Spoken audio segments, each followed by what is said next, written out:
Welcome into this Tuesday edition of the Oxford Exxon Podcast. Chase Parham, Neal, McCready, Clark Ford studio here this morning. Another rainy morning, 2 mornings in a row. Had some storms in the Oxford area, but it's starting to clear up. A little cloudy. Looks like precipitation has stopped. There's your weather report for the day. We'll talk a good bit about what Lane Kiffin, Greg Sankey said yesterday during SEC Media Days, Elijah Drinkwitz, and Brian Kelly, also with appearances there in Atlanta at the College Football Hall of Fame.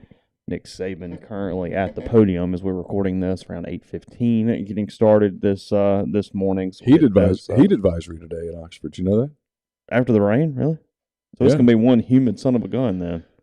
Heat index values up to 109 expected. 109? 109 from 11 a.m. to 7 p.m. Central Daylight Time. Really? Wednesday, so it's a 2-day heat advisory. Did you see? No, the heat advisory starts tomorrow. Oh, so we're good today. I mean, yeah. Relatively. Is that what you're saying? That's what I'm saying. Make sure you get in touch with Comer and Southern if if the AC is sputtering, you're going to need it ready. Damn right. Yeah, it's tough to keep up right now. It's tough on all of them. Did you see where I guess it was England had their hottest day on record? They had like a 104, and I say a friend, I haven't talked to her in years, but a Facebook friend who was flying to London a couple days ago, and her plane got delayed because the runways were melting. Oh. Like it had gotten so hot, and they're not used to it over there, obviously, so they're not built the same way that it would in Phoenix or somewhere here. Right.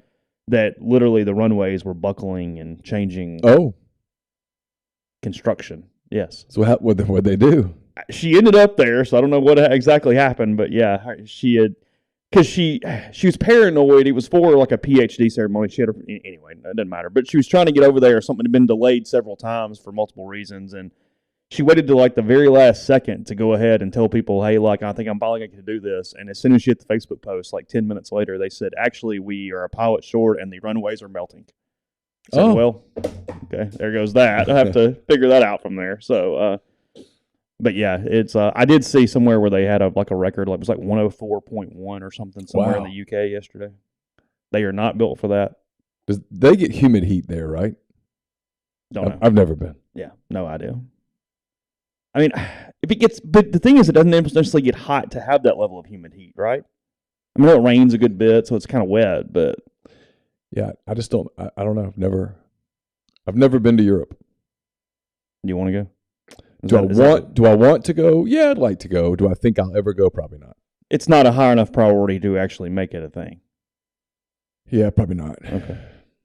Podcast brought to you in part by the Oxford Exxon, Highway 6 West in Oxford. You can get the Exxon mobile app just by downloading it straight from your app store, or you can take a picture of the QR code right there at the pump. And remember, it equals 1,000 bonus points, and that gives you $10 off a tank of gas. If you're filling up at the time, you can use it later whenever you would like.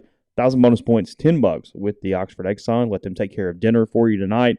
Ribs, wet or dry, you call them ahead of time. They'll go ahead and wrap them up, have them ready to go. You stop in, pick them up, and on your way home for an easy, good meal here on this Tuesday evening. Again, coming from the Clark Ford studio. We are Clark Ford's in Amory, Mississippi, 662-257-1900. Call that number. Ask for Corey Clark. Tell Corey what Ford product you're looking for, and he'll send you a quote within 15 minutes in business hours. Just right to the bottom line. There's no hassle. There's no haggle. You get the quote. The rest completely up to you. Or you can shop that quote around, do what I've done, what I recommend that you do, and that is hop into a Clark Ford today, 662-257-1900. Guest join on the Rafters Music and Food Hotline. Rafters Music and Food on the Square in Oxford. Great place to go grab a burger, a po' boy, an appetizer, full bar, great beer selection, and more. Get out of the heat at Rafters. You can also head to Rafters in New Albany. And then don't forget Rafters on the Water if you're heading to Sardis this weekend. Enjoying another summer weekend, stop by Sardis on the Water, grab a frozen margarita, a beer, a burger, whatever the case may be, and enjoy yourself there at Sardis. So we'll get into Kiffin, Sankey, some other college football stuff here in a second, but just quickly before I don't forget this, because I've been asked a couple times. I had several different Ole Miss baseball players taken yesterday. Derek Diamond, Hayden Dunhurst, Dylan DeLucia, Brandon Johnson, Tim Oko, all taken between the 6th and 10th rounds. There's a run on Rebels over like 10, 15 picks. Diamond, Dunhurst, and DeLucia all went.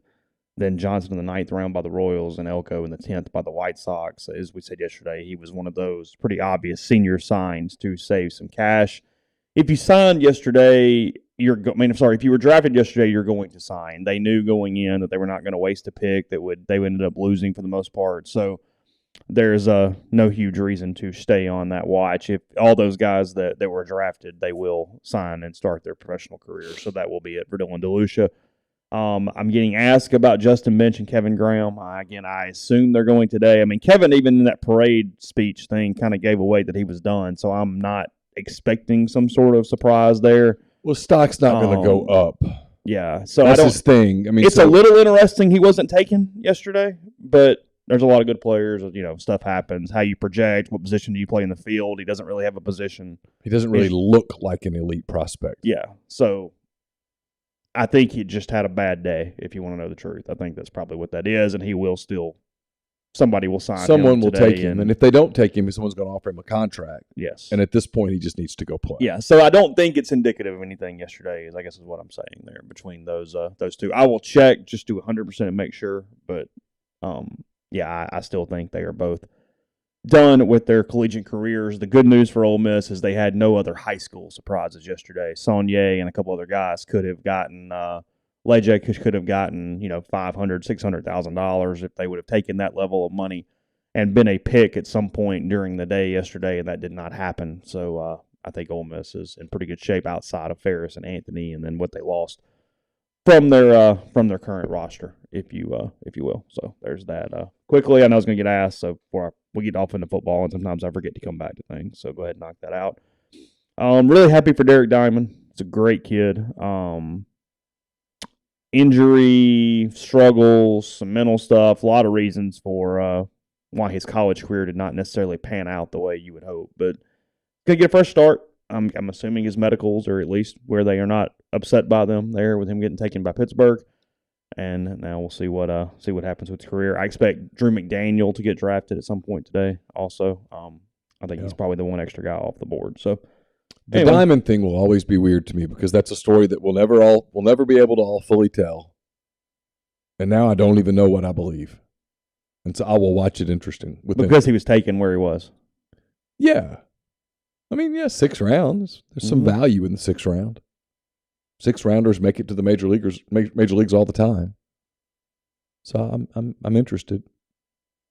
He has not looked healthy completely since the beginning of the 2020 season. He had PRP therapy last summer, had a lot of stuff going on, lost a lot of weight during the season last year because he had like a tooth issue during his sophomore season.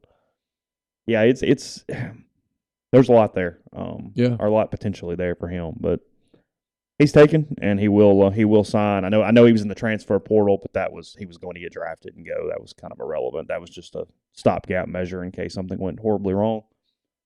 So Kiffin, Sankey, where do you want to start? What do you want to do?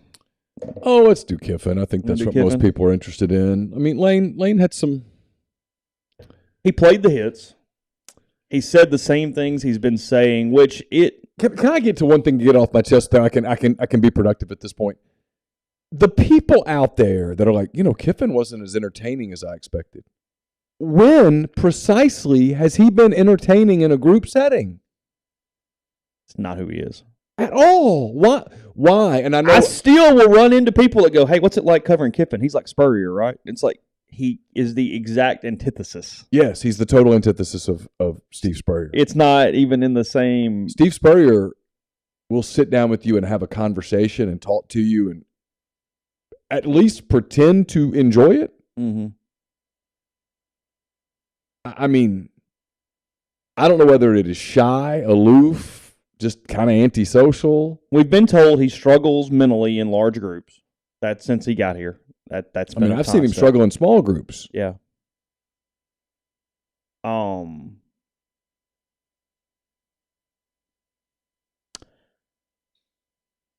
He was as expected to me yesterday. That was pretty much what I thought he was going to be like.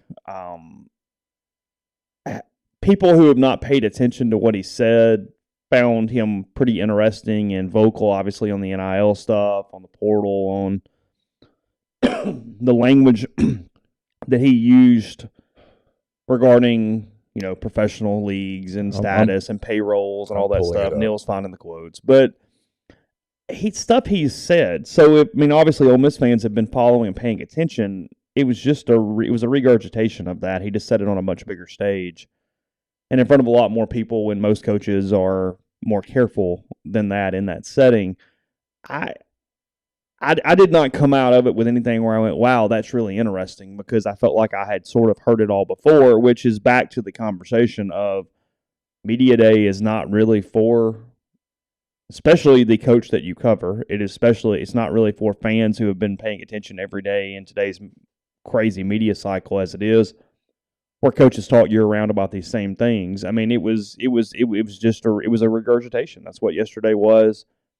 He'll get some different clicks from it because he said it in that environment, in that arena. But beyond that, that's about it. I did not.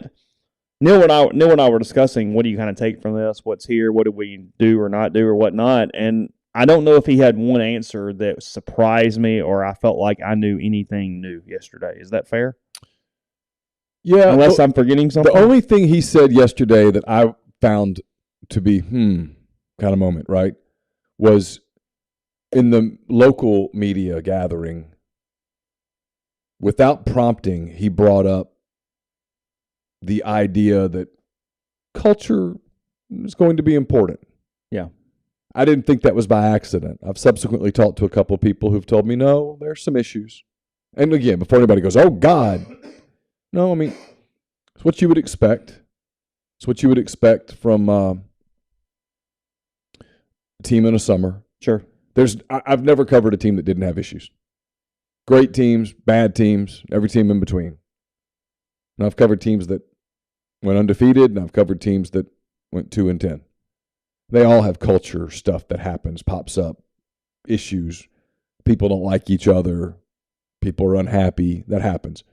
But he was specific somewhat about, you bring in a whole bunch of people from different places who have already different habits and different expectations, and you're trying to create a uniformity, and not everybody just hops in line single file.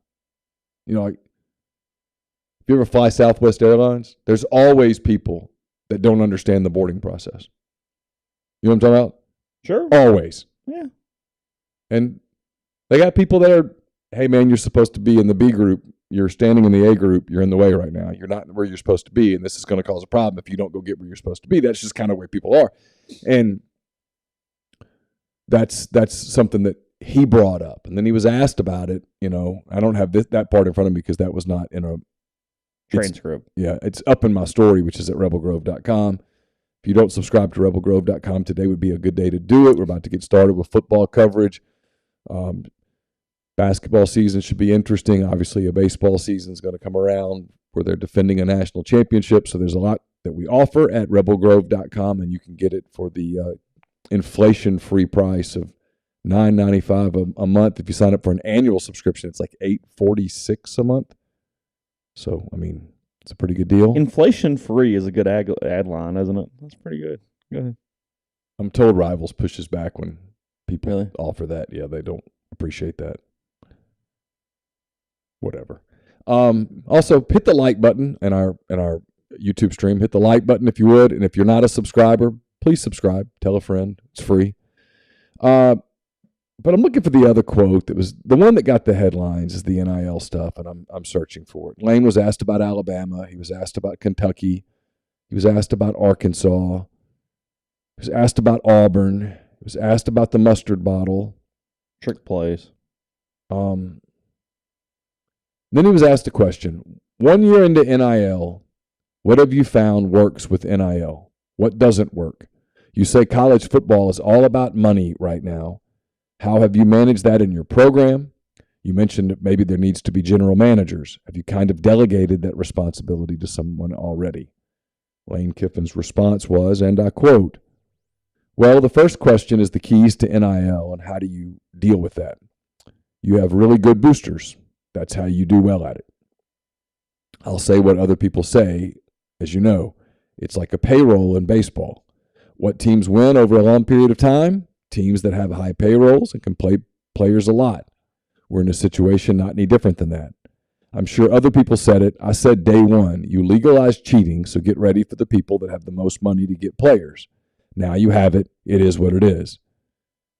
As far as a general manager to manage that, we aren't allowed in the current system to manage what they make. We're not there yet. I don't know that we ever will be. That's just what I said. It should be, because that's what any other professional sport, which is what we are now, does. And that was the end of his interview. He was thanked for his time, and he told people he appreciated it. Exited stage right. That is the quote that got the most attention yesterday, which is a couple things. One, we're quickly realizing that what I've been saying about media days for the past couple of years is I'm right. Congratulations to me, I finally got one. The event is if we're going to do it this early, is outdated. If we want media days to be a football preview thing, it needs to be like the very last 2 or 3 days of July. Because they don't practice for like 17 days. And so the days of what you used to have in the media was we talked about this last week, so I'm not going to regurgitate it, the tab thing. And now you don't have that anymore, because now journalism has become even more provincial than it used to be. And so if you're covering South Carolina, you can't write a story about Ole Miss's team. They'll revolt. I don't want to read about Ole Miss. I'm here to read about South Carolina. And nothing but South Carolina. So what do? You get the Arkansas writer that asks about the Ole Miss-Arkansas rivalry. You get the Auburn writer that asks about Auburn.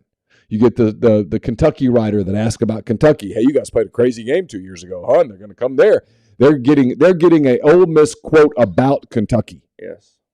For their notebook. Because the only day that they're really writing big is the day that Kentucky comes. Mm-hmm. So that's why the questions are weird. And then the national guys aren't writing any of that yet. They're looking for these theme stories, and NIL remains a big theme. And Lane kind of is one of the coaches. He gives them the low-hanging fruit on that. Who gives them kind of he says it out loud. Everybody's kind of saying it out loud. Lane, just to his credit, has been saying it pretty consistently from the beginning, that it's professional sports and players are going to the highest bidder. And there's also at least 3 rooms. People have to understand that. You're seeing the big ballroom that is going to be more pomp like this. There's an electronic media room that you can see on rebelgrove.com as well. There's the local media gathering prior to that. There's multiple spots where Lane is answering some segment of the conversations, are the same conversations. And this was always going to be the one on television is the one with the least minutia of anything, because It's just the big room and everybody's all over the place, and it is what it is. His answer on NIL is good. Yeah, I mean, it's not that it's bad. I've just heard it 7 times. And I don't mean that badly. I mean, he was asked, and he answered with the consistency that he has been very celebrated for to this point, and he should be, because he has been very clear and very correct on what NIL is. It brings up, which is the fascinating part of this, and I'll kind of tease it, and then I'll go from there. It's where though I do think he has to be some semblance of careful, because he is consistently giving his answer. His answer is correct, but in combination with some of the times where he retweets where kids got NIL deals or a kid committed to a certain school or whatever, he runs the risk of it coming off as whining, or whatever phrase you want to put on that or whatnot. It comes off of where I'm watching people do things we can't do. And his answers in this, if you read it, go, hey, it is what it is. We try to make the most of it. That's why we do the cars and the dog and a lot of the stuff to try to – we'll read that quote in a minute. But at the same time, you have to be careful admitting – and I know he would say I'm just being honest, and I get that to an extent. But he's all about PR. You're an SEC program. You don't want to give off the idea that you're the little engine that absolutely has no chance in an arena publicly over and over and over again. Because it runs the risk of, hey, I'm telling boosters we need to get active, or I'm basically saying it's just an impossibility and let's give up. You have to be careful that it doesn't come across as whining. Yeah. And I don't think he does yet. But you're right. look, you can't say on one hand, we're a big-time SEC program. We're competing for national championships. I didn't come here for moral victories. You can't say that on one hand and then turn around and go, hey, it's just all, it is what it is. The teams that have the money are going to get the players. Because you run the risk, Chase, of 2 years from now looking up and going, well, there's a lot of programs that are sort of like you that signed a whole bunch of 4-star high school players and look at them, they're pretty good. And they're not talking about culture. Because his very first quote, I did not catch this until today. Because to be honest, when Lane took the stage in the big room, I was transcribing what he had given to the local media, and I was writing that. And so I had it on mute. He says, at the same time, with everything good, there are challenges as well. You have people coming from, like I've said, kids coming from different parenting, and we have to put them all together as this blended family. That is challenging. In fall camp, it won't just be about teaching X's and O's like it always is. We have a lot of culture work to do that you don't really have to do as much because it's already established, because your best players normally have been in your program for a year or two.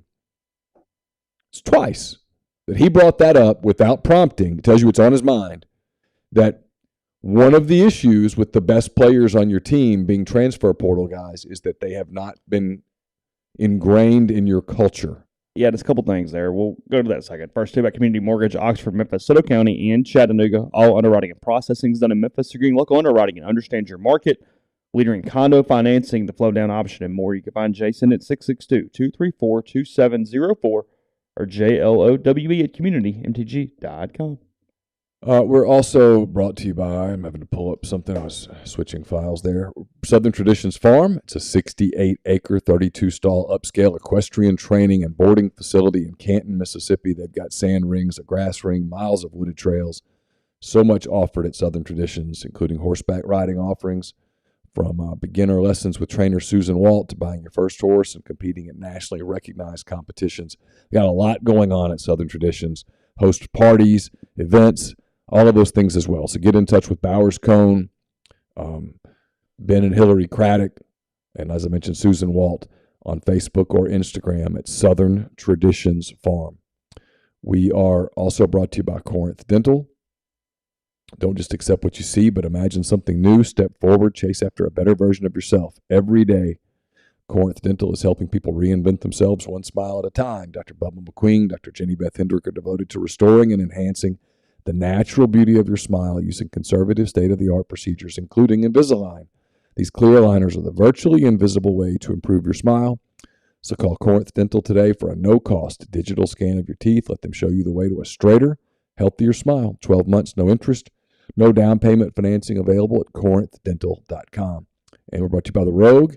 It's your destination for fine men's clothing.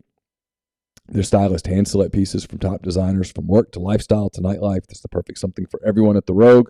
All the best items from Peter Millar, Martin Dingman, Jack Victor, Halsey, True Grit, and more. 4450 I-55 North in Jackson or therogue.com. Service Specialist Staffing and Recruiting Agency has been connecting great job opportunities to candidates since 1967. If you're looking for a job, you definitely need to get in touch with Service Specialist. It's always free for the candidate. Conversations are kept confidential. And if your company is looking to hire quality, hard-to-find talent, Service Specialist can help you as well. Keep in mind that payment of service is solely contingent on if you decide to hire a candidate that they send. You've got nothing to lose, so give Will, Sydney, or Kelsey a call at 662-832-5138 or check out their new and improved website at servicespecialistltd.com. I'll have a mailbag up maybe late tonight, early tomorrow. Whitney McNutt, Tommy Morgan Incorporated Realtors makes that possible, serving you for all of your real estate needs in Oxford and Tupelo. She sells condos, land, commercial, and residential family homes. You can reach her at 662-567-2573 or 662-842-3844. Podcast is brought to you by Prime Shrimp, primeshrimp.com, and including their 5 different flavors they have for the cooked straight from the bag. They also are offering their IQF shrimp. That is their individually frozen option like you find in the grocery store, except you can trust them coming straight from New Orleans. Raw, peel, devone, tell-off, 2-pound bags available for purchase through Prime Shrimp. They will ship right to your door. Remember to use code MPW for $20 off your first order for that. And then if you want the ones from the bag, again, 5 different flavors, including the garlic herb butter and their signature, are a couple of my favorites. The Simply Shrimp, also, where you can go ahead and doctor it up yourself. Maybe for kids, maybe for people with a little more discerning palates. The spicy option, Louisiana Shrimp Bowl, is excellent and more. So, again, that's primeshrimp.com. Use code MPW for $20 off your first order. Now, look, he said it. It is. It's the most interesting part of what he said because of 2 reasons. A, he brought up the culture, the chemistry inside his roster. So, it's, as you said, on his mind. It's also the absolute most pertinent thing to his success this season. Whereas the other stuff is big picture, and he likes big picture, and let's talk college football. And, yes, for the future of his program, NIL matters more than anything else, obviously.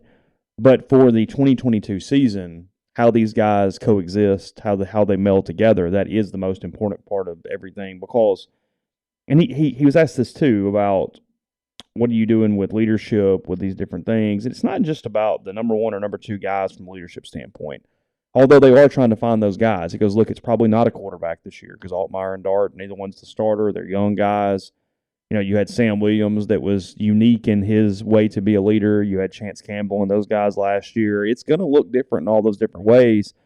And what I think in some of the portal guys, I think they realized that almost to themselves that, hey, we've got to find a way to gel in here, where they almost sort of became their own signing class.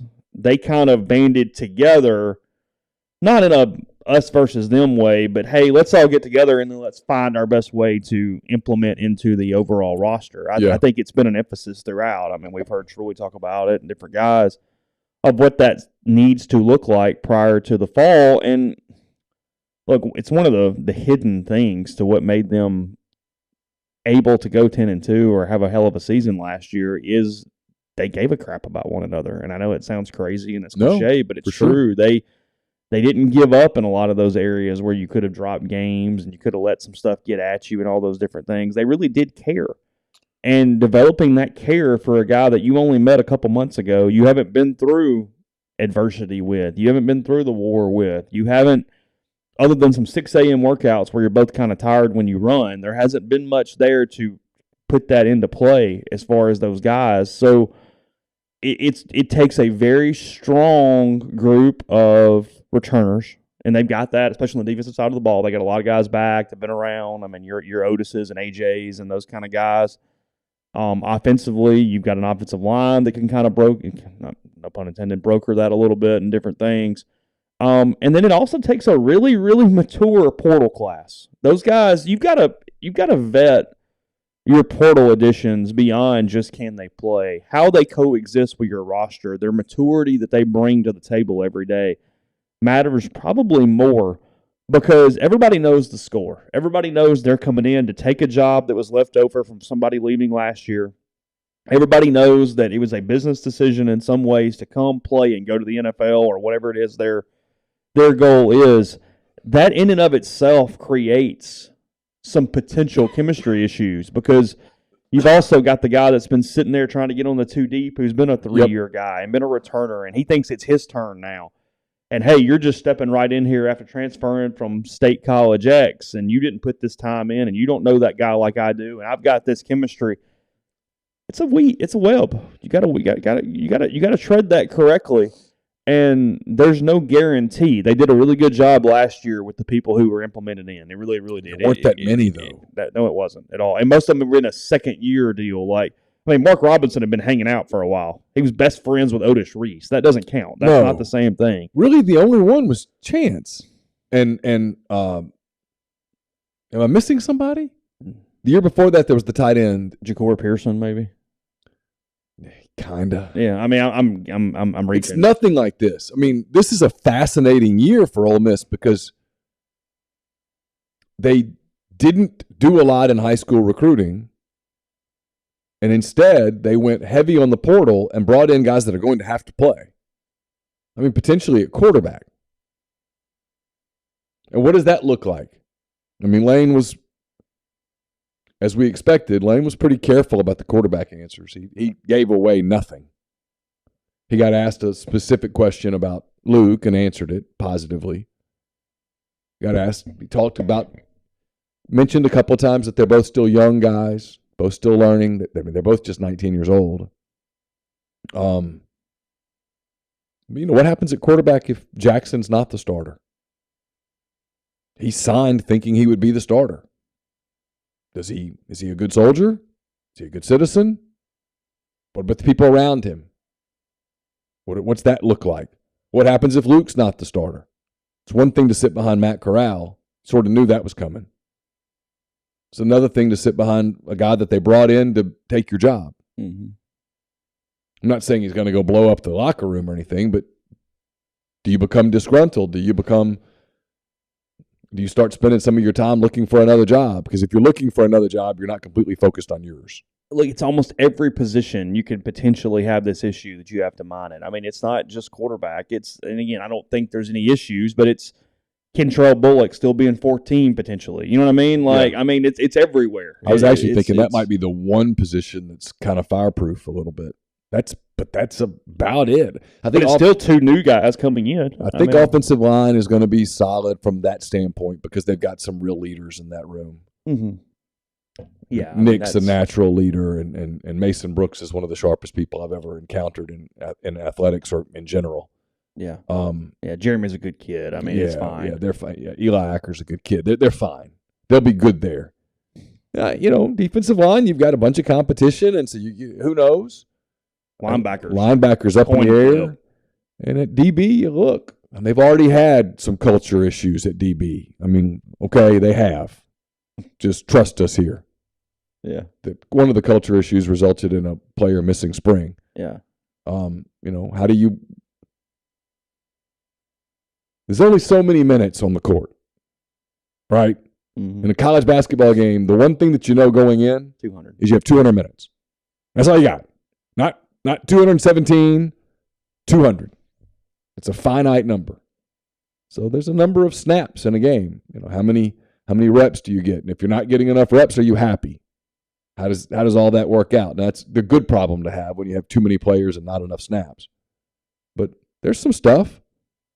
And you're bringing in people from different places. Does everyone respect meeting times the way that you want your program to? Does everyone respect, if you're told in the off season that a meeting is optional, does everyone really understand that doesn't really mean that it's optional? Mm-hmm. Does everyone get that? And what happens when you don't? And some of those kind of things that pop up in football teams all the time. So Lane talked about it twice. It was on his mind. And I thought it was interesting because it's one of the things that we've talked about what makes this season different. Because I've never covered this before. Not many people have. There's a lot of people I've talked to in the media who are watching Ole Miss kind of curiously to see, hey, if this works, this portal thing, maybe that's the answer for programs. And if it doesn't, if it turns out to be, non-sustainable, there's some other programs that are watching and going, glad I didn't go down that road because we sure thought about it.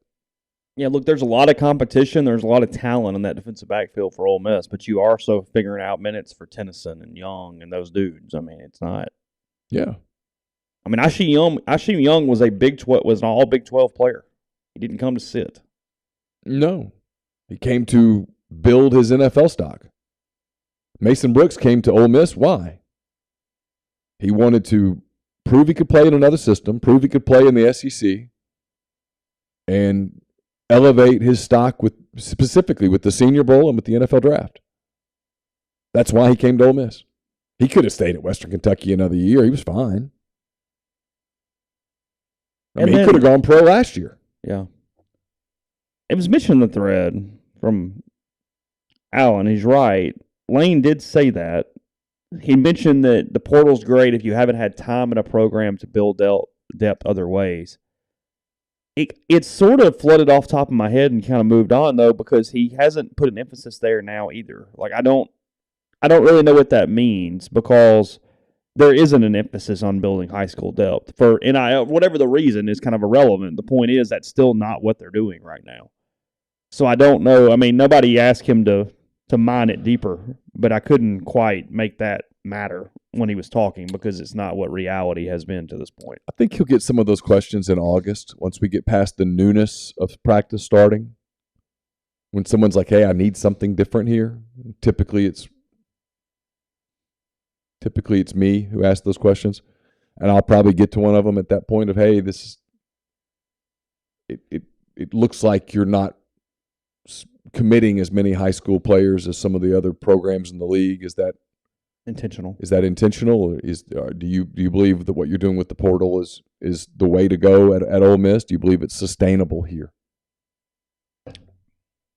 I don't know whether he'll get a little irritated at that question or not. Probably not. He doesn't seem to get irritated at much. He'll probably give me a thoughtful answer that will wind back into another,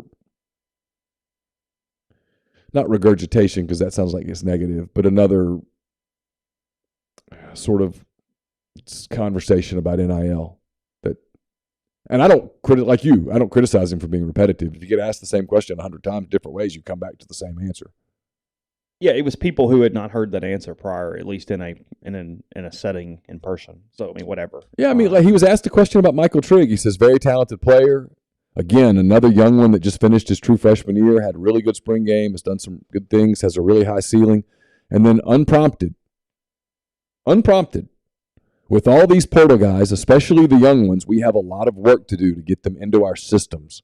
Not just offense, defense, special teams, but cultural-wise.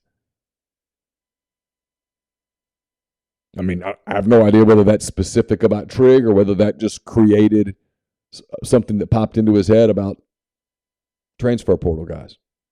But that's multiple times yesterday. I'm now catching it as I go back over this again and again, that he used the word culture. He's also been very careful to not put crazy expectations on guys like Trigg. Hey, he's pointing out there is a method to being ready to play at the caliber that maybe he has the potential for, but is not going to be some automatic thing day one. But maybe Trigg more than anybody else, he has really been careful to not let that blow up into, oh, he's going to go be the next whomever, Kellen Winslow tomorrow, and it is what it is. So I think that plays into it too. I think there's a, hey, he's young, caught, 12 balls last year or something? I mean, something like that, yeah. I mean, it's not Evan Ingram going into his junior year right now with this guy, so be careful. Otherwise, Lane was fine. It's weird because I don't think he was overly good. I think he was honest, which is what you get from Lane, and it's the honesty that is somehow misrepresented as this Spurrier-like character. Honesty reads better on quotes than necessarily when he's saying it because he's not that crazy engaged. He doesn't necessarily want to do it. He's just kind of there. And not even really a criticism, just there isn't an energy coming off him while he does it, which you are used to seeing from people who are typically that honest. Right. Where they almost, hey, no, let's talk about this. I want to be the center of attention here. I want to whatever. Lane doesn't want to be doing that. Not in that environment, right? Right. I think he likes when the national guys come to Oxford. And he said 1,000 times, look, my name being in something's good. Right. He likes being the voice. It's why he does national stuff one-on-one and he doesn't do local stuff one-on-one. He knows who has a platform and who doesn't. There's no question about that. And this is something that, look, he's said it enough times that I think you do have to begin to consider that this is what he thinks. Now, what gets debated is, can you do a salary cap? I don't know the answer to this. Can you make them employees? I don't think so. Now, there's a lawsuit that's gotten started. Mm-hmm. They're just into the discovery process. I think it's in Virginia, but I'm not positive, about that very topic, about amateur status. Can the NCAA continue to kind of hide behind, hey, these guys are amateurs, when it's obvious that they're not? And Lane's right. This is pro sports. It's now pro sports. Players are getting paid. We're going to talk about Texas Tech in a minute. Players are getting paid. And so they're not amateurs. But I don't know how you would do a salary cap, and if I'm in the room in the SEC or the NCAA, I would say, hey, how the hell are we supposed to enforce a salary cap?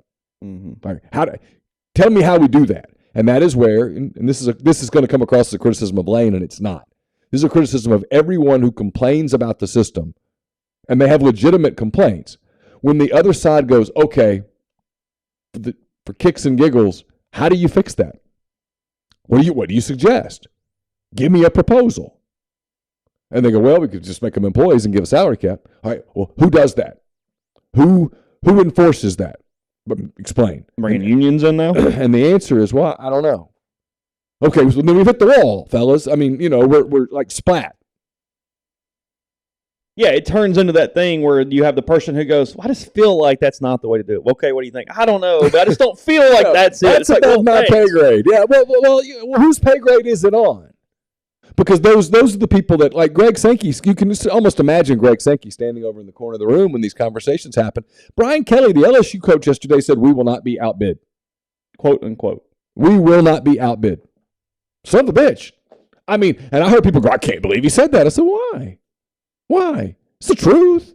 Their attitude now is, hey, look, we're not going to be outbid. And then an hour later or less, Lane Kiffin stands in there and says, hey, you knew what was going to happen when you made cheating legal. Yeah, it's just making people uncomfortable.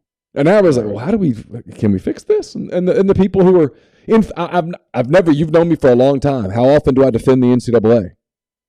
But if I'm in a room and the NCAA enforcement staff is in there going, because look, Greg Sankey was critical of the NCAA yesterday, and justifiably so, because they can't get anything done. So you're going to put more on their plate? It's big, too. When you're trying to get your kids to do their chores. The way to do it is not, hey, little Johnny, I know you haven't done the first 5 things on your list. Here's another 5. What do you think's going to happen? Little Johnny's going, well, shit, I couldn't do the first 5. I can't do 10. Screw it, I'm out. You can only ground me so much. You've already taken my phone away. You've already said I can't go play at little Jenny's house. So I'm out. What do you think the enforcement staff's going to say? Hey, we can't do what we're doing now, and you want us to enforce a salary cap? At how many schools? Come on. That also is only relevant at like 10, 15. Something like that. Yeah. I mean, come on. Whatever the cap is, it only would be being exceeded by. But the cap would be something that would be achievable by just about everybody, which means that everyone would then go cheat over the cap. So we're just back to where we were. You're back to where you were, and maybe, hey. Maybe that's the answer. And maybe that's what people really want. Well, they do. Get it back to, okay. Do it, just quit talking. So everybody gets a little bit. Now we go back to the under the table cheating, and we just go back to the powers that were are now the powers that are. And we get to pretend that it's all level playing field. Because deep down, man, you've said this for a while, there's a lot of fans that they just want plausible deniability. That's really what they want.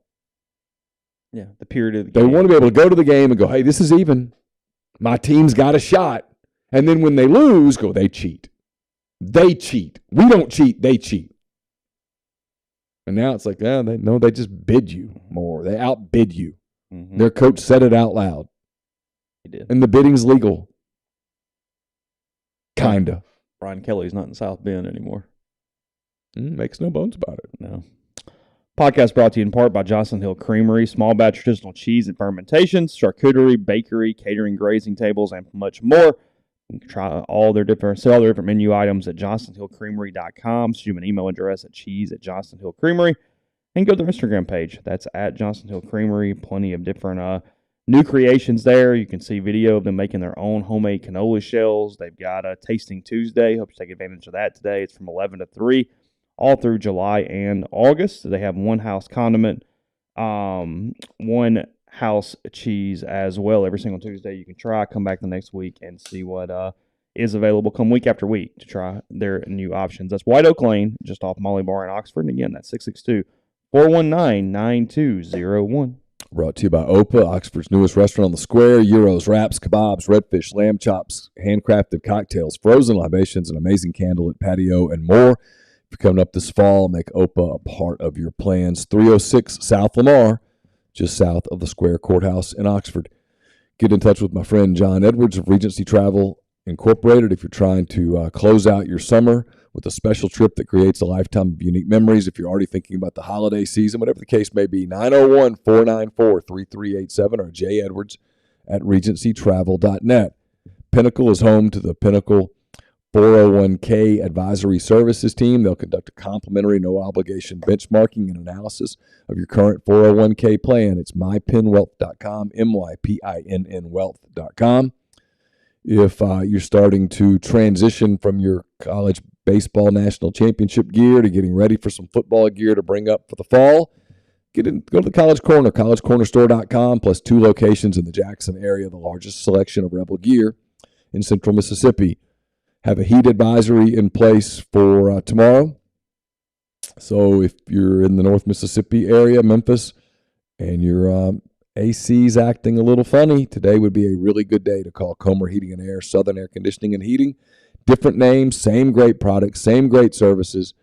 If you live in Oxford, Tupelo, or the surrounding area, call Comer 662-801-1777. If you live in Hernando, Memphis, or the surrounding area, call Southern 662-429-4429. And we're brought to you by Lammons Fine Jewelry in Oxford. Lammons at 1126 North Lamar Boulevard in Oxford. It's been serving the Oxford area for 73 years, from engagement rings to wedding rings to fine jewelry, watches, pearls, fashion jewelry, children's jewelry, collectibles, and more. Lammons is the gold standard in fine jewelry. LammonsFineJewelry.com or call them at 662-234-2777.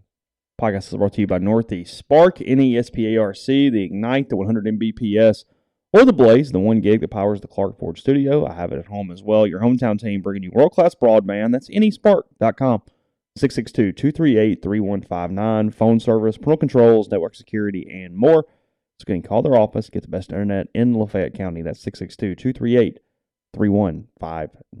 I know you're going to shift gears in a second. First, Kyle Wilson, thanks for the 2 super chats. He says, what is the longest y'all have ever been without power? Lots of storms in Northport, which is in Alabama, this morning. Yeah. Does the Clark Ford studio have a generator? It does not. We're just out of luck if the internet. If we just lose power, we just lose power, and we'll be back when we get back. Longest I've been was... I guess we would at some point go, whoa, hold on a minute. We're losing revenue here quickly. We're going to have to figure this out. For sure. There is a point, I guess, in that. But, yeah, you've been in hurricane situations, so you have a much longer answer to this than I would. I mean, a day. Really? That's it? Yeah, a little more than a day, I guess. Ivan, we lost it for... In Mobile, you didn't get hit by one that was a while? Mm-mm. Really? Yeah. I guess Ivan, couple days to a weekend of no power. That's when you drove back down yourself or whatever, wasn't it? Yeah. Had to kill a snake, and it was fun. What kind of snake? A rattlesnake. It was a rattlesnake? Yeah, it was fun. What'd you kill it with? A 2x4. You hit it with a 2x4? Over and over and over and over and over. Way more than you had to. Probably. Made sure. Then I drank bourbon. And still wondered if he might come back to life. Yeah, I didn't sleep for days. Yeah, and this was before I drank bourbon. I drank bourbon. Because of the snake? Yeah. Not because of the power of the hurricane, the snake. Yeah. Yep. Fun day. Brian, you were in Birmingham without power for 5 days in Katrina? Really? I didn't realize that. Huh. Yeah, I stayed in Spanish Fort for Katrina. I wasn't doing the drive back and forth thing again. Mm-hmm. Sankey. What we expected, I think, for the most part. He was, like I said, he was critical of the NCAA. He was very clear that he tried to work with everybody on playoff teams, and that the one thing it is not okay is for everybody to get a seat and there to be only those seats available. That he thought or thinks the 12-team playoff with 6 automatics and 6 at-larges makes the most sense. It was a good compromise, and it was cool. And he believes that anything less than that should not have any automatic bids whatsoever, and you just earn your way on. That's and right. He basically said it because he believed it, but also threatened that even at any number, and said, well, why don't we have automatic bids? Just be competitive and find a way in there, Chief. Yeah. I wouldn't have a problem with 12 At-large bids. Just If you win the SEC, you're getting one of them. Don't do the. Come on. If you win the Big Ten, you're getting one of them. if you win the Big 12, you'll get one of 12. Come on. Sure, of course. You're in. Now, you might be in with 4 Big Tens and 5 SECs. Unless it's like some deal where it's a 4-loss team that pulls off an upset. Sure. Whatever. But how often is that going to happen? He has been very clear that, hey, I really tried to hang around and let you guys just figure it out, and now that you don't, whatever, I don't care anymore. That's been the overwhelming sentiment from him over the last 3-4 months. I'm a Sankey guy. I know a lot of people in our thread aren't. He's not pro Ole Miss. He didn't defend Ole Miss in the NCAA thing. There's a long story there. All that stuff. Look, the way he's handled the last few years, I'm pro Sankey.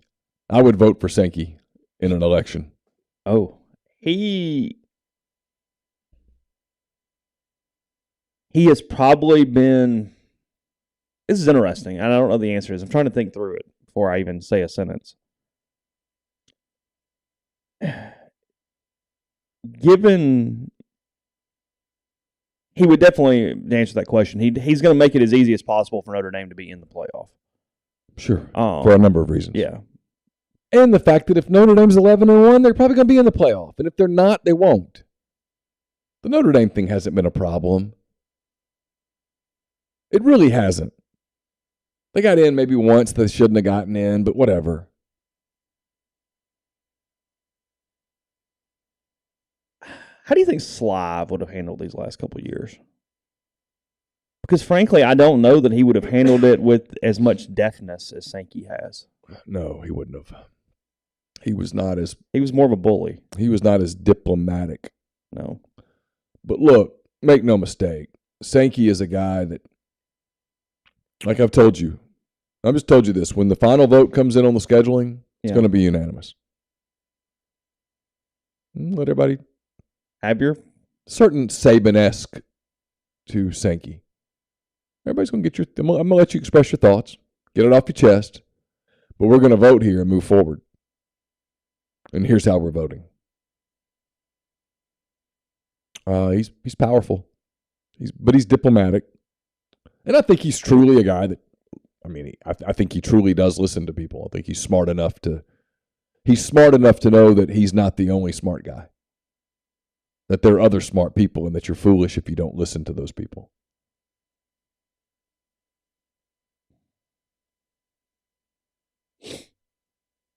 Anything other than the bidding out of Kelly or Drinkwitz that was interesting? No. Kelly's just trying to ingratiate himself into, speaking of culture, into a completely different culture and appears to be doing a good job of it. They are recruiting at a pretty high level all of a sudden. Pay attention. Well, did we really think they weren't? No, but when LSU recruits at a high level with organization, they're very, very good. When LSU is disorganized and dysfunctional, that's when they're not good. Brian Kelly's teams are typically very functional, very organized teams. LSU's one of the real interesting teams for me this year. And then moving forward, I think LSU's scary. I do. We've talked about, you and I talked about this yesterday. We do these schedule things. And that game in Baton Rouge could potentially be 2 really highly ranked teams at that point in the season. Who are you not buying stock in the West? State. This is probably a topic for tomorrow, but State.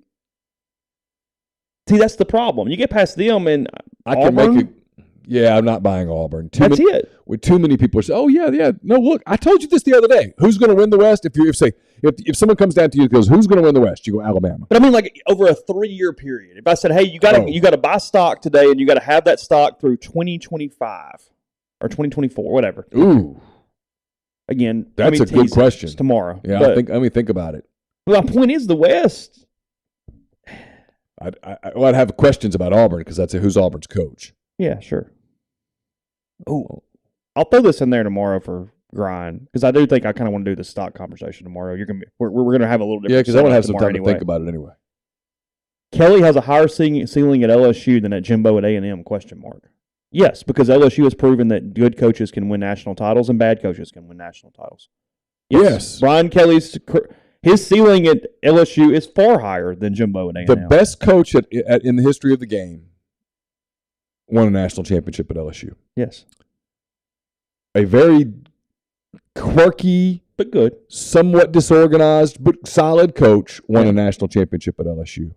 And then a coach who went 3-9, 0-8, or whatever at Ole Miss could not do any. Literally, it was a disaster. Went 3-21 in the SEC in 3 years. Won the national championship at LSU. Yes.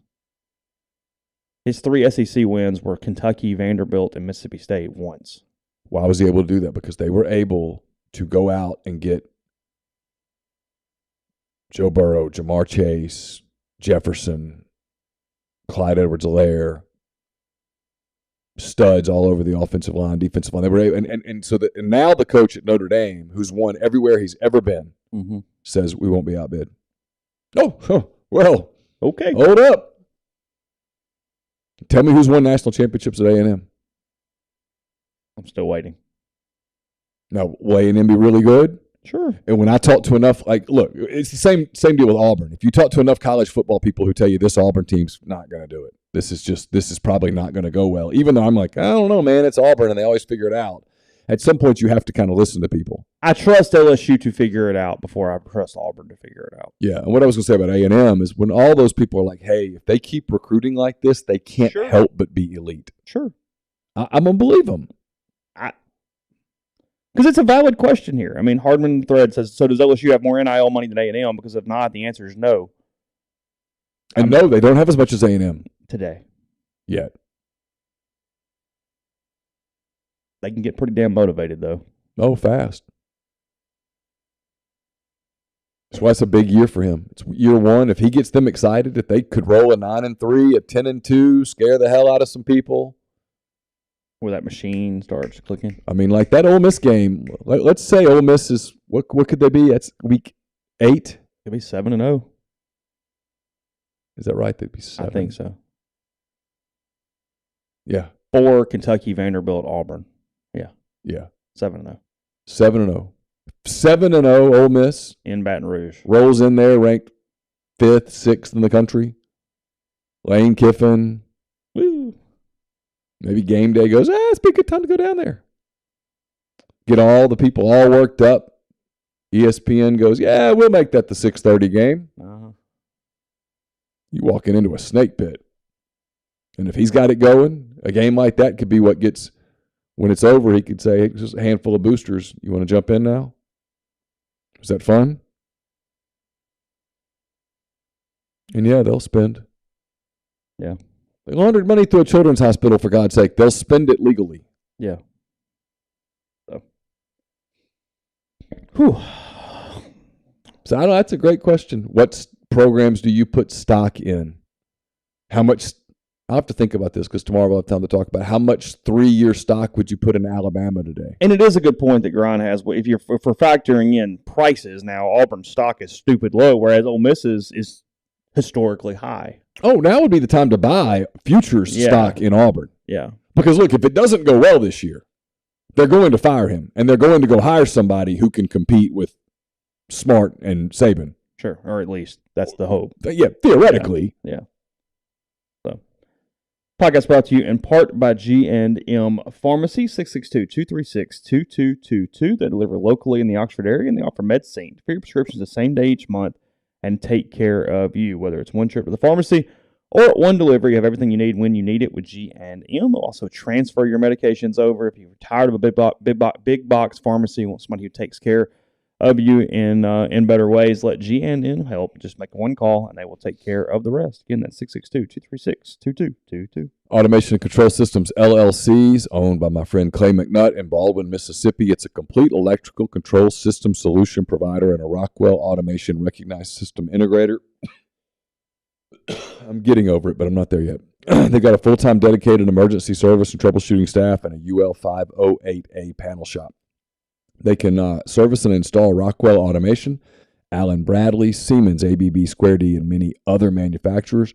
For more information or to get in touch with them, go to acsllcms.com or call 662-601-4381. Game Changer patches are the only 2-patch system available in the market to stop hangovers before they start. Warm-up patch used before or while you drink. Overtime patch used after you've been drinking to recover while you sleep. The all-natural ingredients will keep you in the game, ready for the next play. GameChangerPatch.com, promo code RebelGrove20 at checkout for 20% off your purchase. Get the best socks you'll ever put on your feet from our friends at Dead Soxy. It's deadsoxy.com. Try the no-shows here in this hot weather, and then they have all sorts of socks, including the ones Lane Kiffin was wearing yesterday in Atlanta. They're on their site, deadsoxy.com, promo code RebelGrove for 35% off your entire order. We're brought to you by Holcomb Portable Buildings, 7991 Highway 7 South in Holcomb. They custom build your building to your specifications, however you want your carport, ATV or storage shed, barn, hunting cabin, or other buildings. Holcomb Portable Buildings can accommodate you. Just get in touch with them, 662-226-2233. In-house financing available, free delivery, free setup within 75 miles of Holcomb. Also find them on Facebook or Instagram at Holcomb Portable Buildings. And we're brought to you by Solutions RX. It's a probiotic multivitamin supplement company created by Ole Miss Pharmacy alum Chris Cornelison. It's pharmaceutical grade, manufactured right here inside the U.S. under the highest standards. It's based out of Iuka, Mississippi. If you take diabetes, high blood pressure, or cholesterol medications, they typically cause side effects like muscle pain, brain fog, energy loss due to depletion of minerals and vitamins in the body. But they've got a product called Prescription Support to put those vitamins back into your body to help with those side effects, helping you stay more compliant in taking your medications and helping you stay healthier over the long term. SolutionsRx.com, promo code OEP at checkout, and you get 10% off your first order. And if you're looking to gain, control of your own career, looking to diversify, looking to leave the corporate rat race, gain control of your income and schedule, MyPerfectFranchise.net offers the ability to create income and wealth. Let Andy Ludecki guide you through a comprehensive franchise evaluation. He has tons of franchise and business ownership experience to lean on. If you hate your job, you hate your boss, you hate your pay, you feel stuck, Andy can help. It's Andy at MyPerfectFranchise.net. Okay. Got a lot of headlines yesterday. I think it's relevant. But I've thought about it more. And when I first saw it, I thought, wow, that's interesting. So tweet yesterday from Don Williams from the Avalanche Journal, Texas, the Lubbock, Texas newspaper. The Matador Club. I love these names, by the way. Everybody's got their name. The Matador Club for Texas Tech. It's actually a good name. That's good. The donor collective set up to support Texas Tech, which anyway, is set to sign virtually the entire football team to a 1-year, $25,000 contract, renewable annually. They tweeted some other people. Basically, 100 players is what they're doing. You do the math on this, and you can get 40 players at that number for $1 million. I took 3 times to take college algebra, but I'm pretty sure I'm right there. So $2.5 million for the season, for the year. Not crazy. I mean, for a successful Division I program with a full booster network, I mean, it's a lot of money, but it's not anything nuts. Yeah. Here's my question. Okay. It's cool PR. It's going to help in a variety of ways. Sure. Does it really help? Because it's not changing the game for getting the top level signee at all. It's not even them from falling into the lower tier. It lets them maybe stay where they are, which is right in the middle of the path. Yeah, I mean, this is not revolutionary. This is a stopgap. It's just, hey, it's an opportunity. Hey, for now, we're going to try to stay competitive. And here's the other thing it's doing in a place like Texas Tech. Well, now I don't have the $700,000 for the other guy. Probably. No, what it does is this doesn't change the game. It's limiting in a way. It doesn't. Well, you can build on top of this, but my point is there money to build on top of it? You're Texas Tech. What it does let you do, Chase, is it lets you probably not lose guys to SMU and Louisiana Tech. Oh, I mean, that's who they are right now, and some programs are just going to have to accept that. Okay. Not everybody's going to be swinging the big stick. And we're going to talk about the home run derby in a minute. Texas Tech's never competing in the home run derby. It's over. Any dream of that is gone. In today's college football, no chance. That's over. So figure out who you are.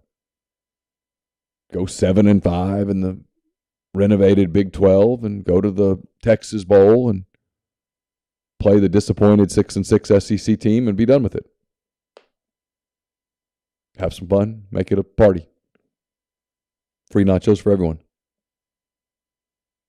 What's that do? Is it baseball where they throw tortillas? Something like that. And I mean, look, everyone's not going to get invited to the beauty contest. They're just not. It is what it is. And if that's the level of parity that you want, that's not happening. But this allows them to get in the game at a level that they can compete in. And look, they can tear up 5.73 stars. Well, and I don't even mean that negatively. I mean that in that's a damn good football player. And so maybe you build culture that way. And maybe you become, boy, I tell you what, when you play Texas Tech, you better be, that is one, like we talked about culture. They got a great culture there, blah, blah, blah. They know that system they're in. They got good young coaches.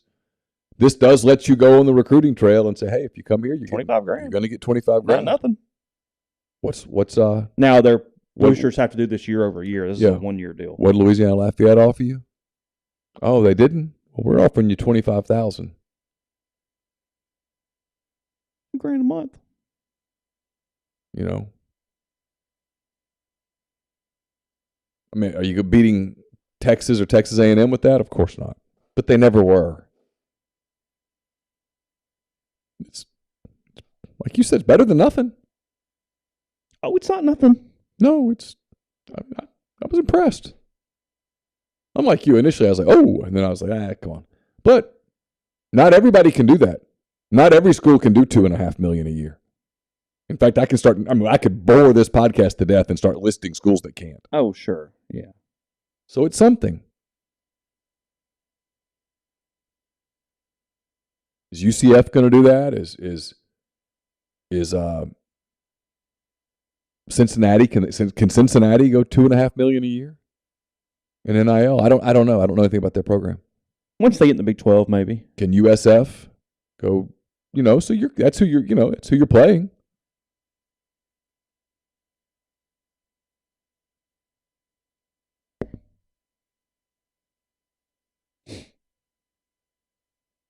This is completely off topic, and I'm going to talk about the Home Run Derby for a minute, and we'll get out of here. But what is up with the fight going on between Greg Doyle and Dan Dakich?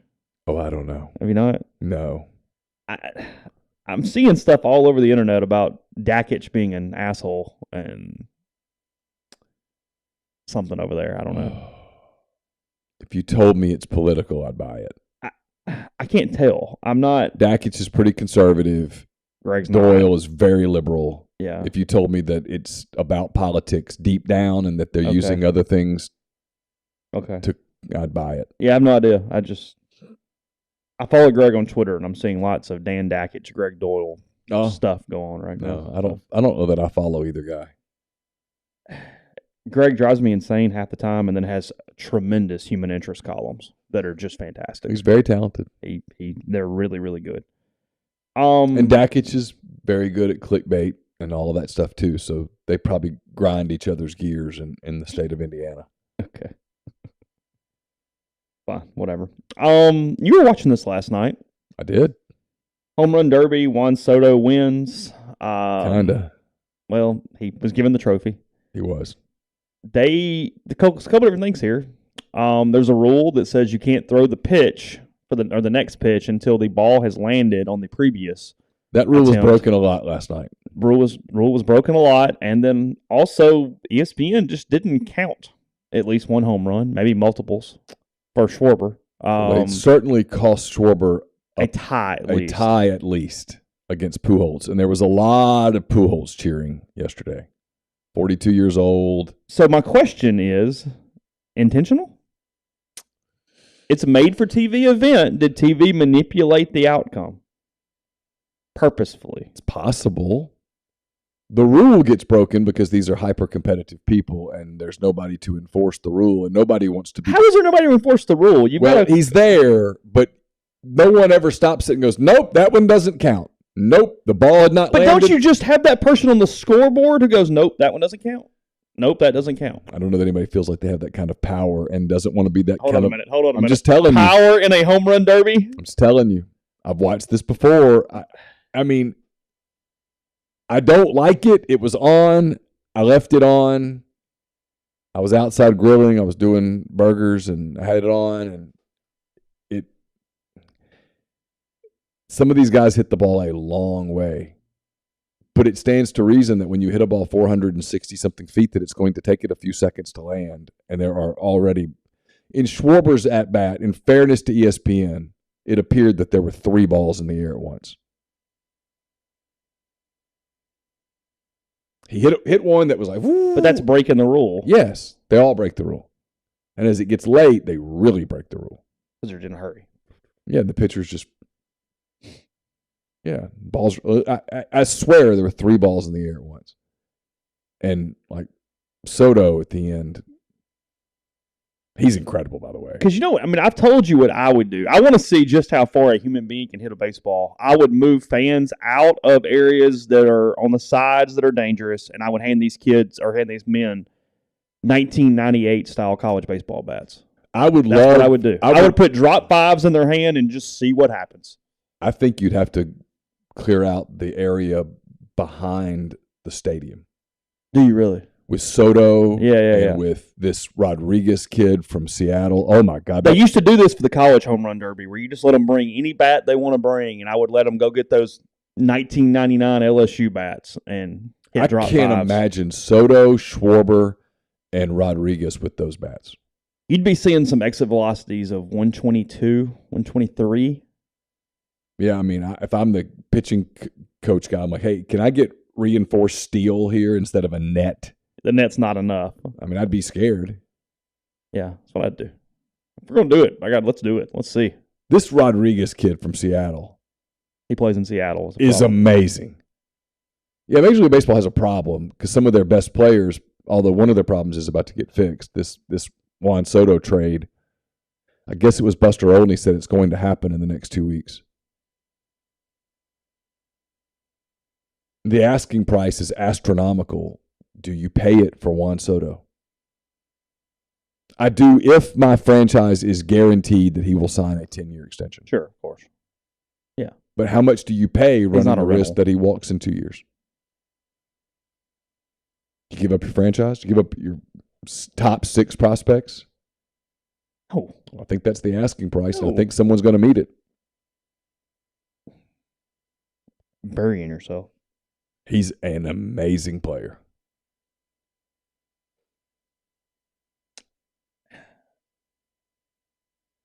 This is for tomorrow because we're already on the topic of the future. Am I crazy for just thinking that in 5 years we're not really even talking about NIL much and it's back to the old system mostly? To some extent. My initial response is, yeah, I think you're crazy. Tell me why you think that's going to happen. I don't know. I'm just thinking about it. But I don't think it's sustainable long term as it is. And I don't know who actually fixes it.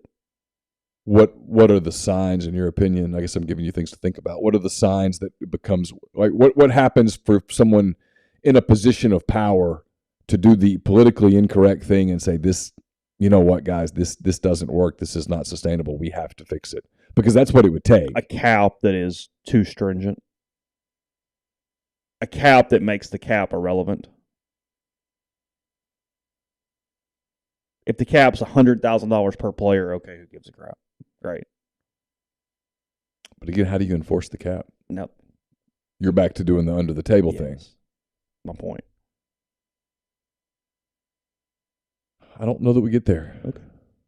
I mean, tell me what incentive a college athlete would have for agreeing to a cap.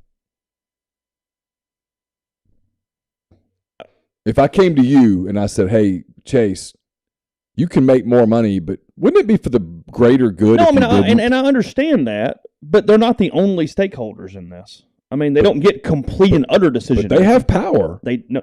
There's if no they doubt. said, hey, we're not taking the field if you put a cap on. Okay, then don't play. Let's call the bluff. Okay. Don't play. Don't play. None of you play. Now, what does ESPN say? again, we're workshopping here. I'm just saying I think there is a point where this is not sustainable. I don't know. I'm not disagreeing with it out. I'm not disagreeing. I'm a firm believer in when you open. Oh yeah, sure. Like they've already caused the mistake. The genie's out of the bottle, and now you're telling the genie who suddenly has enjoyed all of his freedom that she's made. Right? I mean, she's getting out and she's gone to Prada, and she's made some trips now. I mean, she's gone and seen the big city. Hey, get back in the bottle. We'll let you out when we're ready. No. I'm not getting it back in that bottle. I like it out here. I mean, she's tanning out at the pool right now, Chase. You want her to go get back in the bottle? She just poured a mimosa. She's not getting back in the bottle. This is not. I'm telling you, the players are not going to agree to a cap. So what's it going to look like though? That's the problem. I think it's going to look very similar to what it looks like now. It's just going to be different powers. I'm back to what I was told, which is you think the sport is sustainable with no one basically not being able to recruit high school kids except for 6 programs. The top high school kids? Yeah. Is it much different than that now? Yeah, because is it really? We're back to the spoken, unspoken Is it really? thing. You could pluck off. You can't even pluck off much anymore. Ole Miss has signed 3 of the top 13 kids in the country before. Right. One of those, his brother played on the team. That is not doable today. One of those, his brother played on the team. The other was a kid from Chicago. In today's world, and I get he was different even then, Laramie's asking price publicly today would be. Oh, yeah, they would not have gotten Tunsil. No. They wouldn't have gotten Greg Little and Shea Patterson. They got those guys in the same class. Yeah, they were both top 5 players in the country. No, they wouldn't have gotten them. Nope. And that's Ole Miss. That's an SEC school. But instead of it being Ole Miss, now it's A&M. Which wasn't landing those players before, and now it is. Yeah, sure.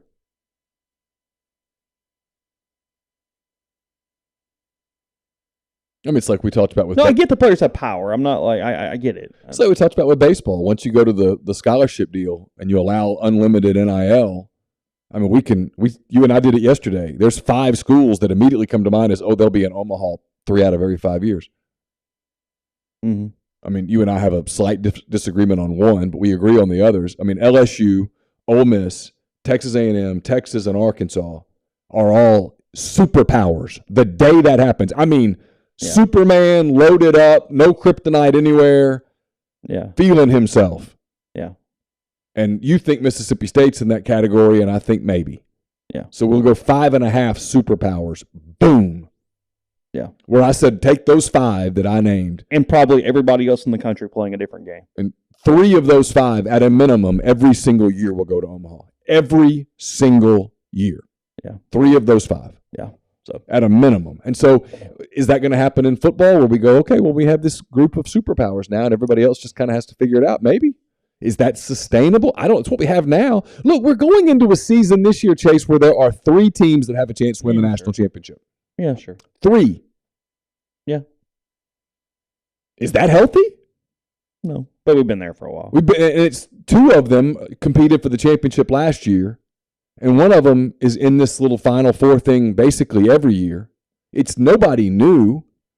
Clemson had their moment in the sun. That appears to be over with. I mean, Oklahoma and Texas. Oklahoma's been a power, and they're like, hey, this isn't sustainable for us in the Big 12. We're going to jump into the SEC, and who knows what that looks like when they get there. Kerry Murdoch was on this network the other day and said they're going to need a minute. I mean, we all are watching Texas with interest, but no one thinks Texas is super close. Mm. Notre Dame's coach left to go to the SEC so that he could compete for the national championship. I mean, right now, there's not a collection of superpowers. No, that's what Clark Lee looks like. Huh. Kidding. Clark's put a little weight. Yes. Busy. All right. Those are topics for tomorrow. We'll get back in it. Look at the difference, though. Fat guy, the bald guy. Yeah. When last year he looked super fit and he looked pretty good. Now he's put on 20 pounds. And I'm telling you, when you're a bald dude, 20 pounds, can you? 20 pounds, just look at it. He looks jowly. His head looks bigger. I mean, it's a nightmare. He looks like out of shape Cole Kublik right now. He does. Bald is a challenge, man. Yeah. We bald guys need to stand together. We need to form our own support group, our own NIL. Yeah. All right. Back tomorrow. We'll have a podcast for you then, and then as the week moves on as well. So, have a great day, and we'll talk to you soon.